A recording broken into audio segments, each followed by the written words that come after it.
was just not a single customers in the restaurant. People are calling it Carmageddon. Tonight, how the Murray Street Bridge closure is affecting business in Seabright and the Santa Cruz Harbor. Good evening and welcome into KION News First at 10. Some are hopeful that the city's commitment to help could bring in more businesses, but others are dealing with the reality of a big drop-off in customers. KION's Ato Shaheen reports. The city just didn't really plan it out very well. The whole area was just an afterthought, you know, like they sprung it on us. Hey, we're doing the bridge and it's closing for 3 years. The Murray Street Bridge was a crucial thoroughfare for Santa Cruz drivers, meaning big ripple effects when it closed earlier this year for a seismic retrofit. The only real way for those people who live over there to get over here is to go all the way around, and then SoCal traffic is just building up too.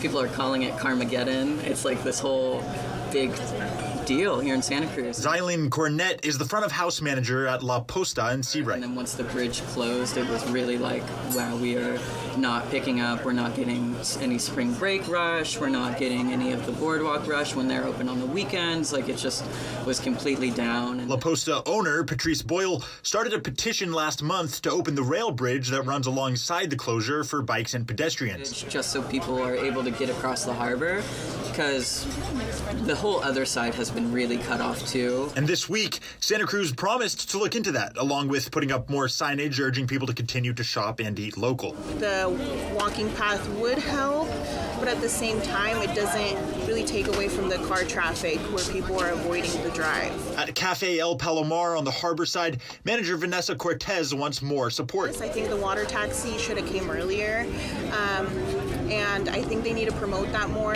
promote more ways for people to get here, maybe get free shuttles. She anticipates struggling until the bridge reopens. When before we would get super busy during happy hour those times, and now it's just not a single customers in the restaurant. And it's not just customers. The workforce could thin out as well. A lot of the employees live over down on Ocean Street.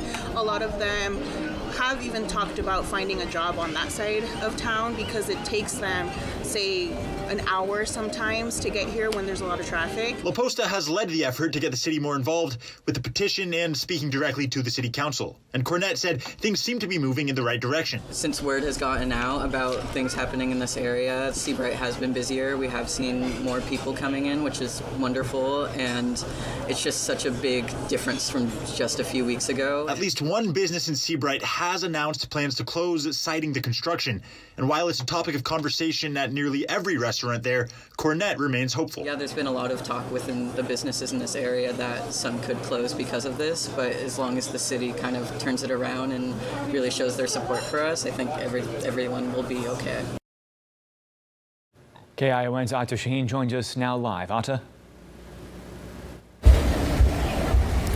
And Santa Cruz tapped the Regional Transportation Commission to look at the feasibility of turning this railway that I'm standing on here next to the Murray Street Bridge into a temporary thoroughfare for non-drivers, and they expect to readdress that possibility within the next month. They're also looking at potentially reducing parking fees in Seabright and the harbor, as well as maybe even looking at to see how they could find extra hours to work on this construction so that they could reduce the timeline for when the bridge will reopen. Reporting live in Santa Cruz, Ato Shaheen, KION News, Channel 46.